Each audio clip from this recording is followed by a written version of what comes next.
Our guys they going over third-party characters. So basically, third-party characters are characters in Smash Bros. That are not owned by Nintendo. So basically, characters that are not owned by Nintendo. So we have a pretty. And here's the thing about third-party characters. Why didn't put any characters in third-party universe? Not even Sonic in Guaranteed. The reason why I only put Nintendo characters in Guaranteed is because Smash Brothers was originally a Nintendo franchise. Nintendo could want to return to a Nintendo-only franchise, Smash Brothers, as well. And of course, there are many characters not for Smash, in Smash, current ones. So currently we have Smash Ultimate characters. The current third-party characters, Smash Bros. Will stick to video game characters. So yes, there'll be no Spider-Man in Smash Bros. Just telling you. And also there'll be no Shrek either. So that's very disappointing that our favorite ogre is not in Smash Bros. And of course, Uganda Knuckles is also will never be a playable character either. And of course, Ricardo Miros and other iconic memes that we all want to see in Smash Bros. Which is the reason why we have Mars. But these are third-party characters. Okay, so characters in Super Smash Bros. Smash Bros. Ultimate. So now let's go to why I didn't put any third-party characters on likeliness. Okay, so the third-party characters include Snake, Sonic, Mega Man, Pac-Man, Ryu, Cloud, and Bayonetta, all to name a few, without 7 characters already. And then we also have Ken, Simon, Richter, Joker, Hero, Banjo-Kazooie, and Terry, which is 8, 9, 10, 11, 12, 13, 14. And 2 of them are Echo Fighters. And out of series, that's 12 series. And of course, the first thing is the legal rights to the characters, okay? The legal rights to the characters are owned by other companies, not Nintendo. And that's the thing. That's the reason why I didn't put any third-party characters, because Nintendo might not want to put any.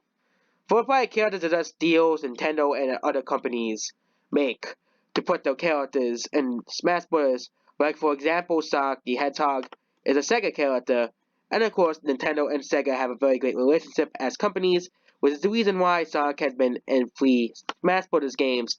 Meanwhile, Snake has only been in 1 game.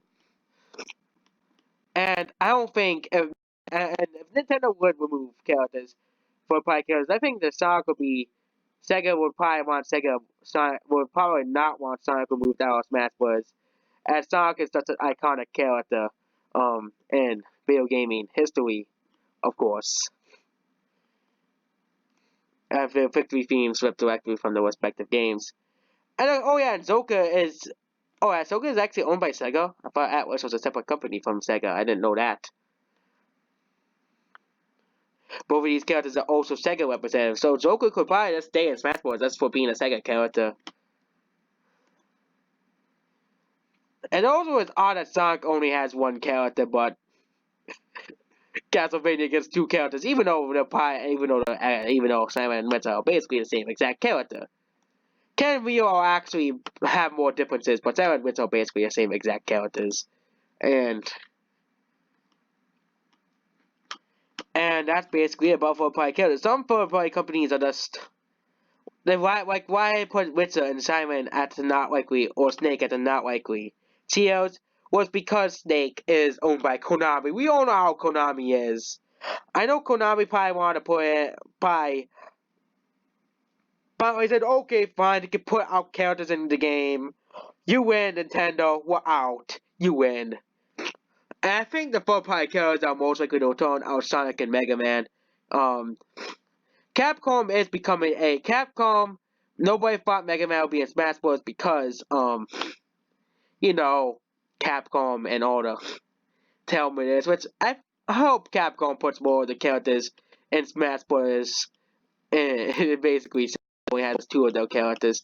But Mega Man is, I think, and of course, I think Pac-Man. Pac-Man is another one of the most likely characters to appear in Smash Bros. Because, again, Pac-Man is another one of those. And also, Smash Bros. Is like made by even Namco themselves. As a third-party studio, Pac-Man will probably be a likely character in Smash Bros. Just for being a Namco Bandai character. Whereas Namco did work on Smash Bros.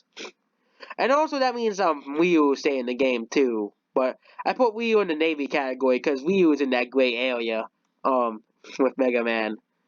Because we don't know. Third party characters are iffy because the company could easily just say nope, he's not in Smash Bros. And that's basically it. The third party company was saying, no, you're not in Smash. He might get angry at Nintendo or something and say your characters are not gonna be in Smash Bros. Anymore. Too bad. Too bad. Your character's not in Smash Bros. Which a lot of these companies are companies that have worked with Nintendo in the past. Like Rare, which the guy who owns Microsoft not Microsoft, Xbox, wanted Banjo-Kazooie and Smash Bros. And there we go, we have Banjo-Kazooie and Smash Bros. And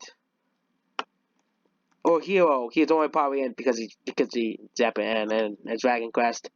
Like I think Hero is put. Even though I probably downplay Hero's likeliness, I think Hero is probably more likely than Cloud. They are representative too big, but you know, Square Enix is worrying their relationship with Nintendo, so you never know what third party characters is basically what I'm saying. They could be cut, but all these characters are characters owned by Nintendo, which means they're gonna probably be more likely than the non-Nintendo characters. And that's basically it. Goodbye.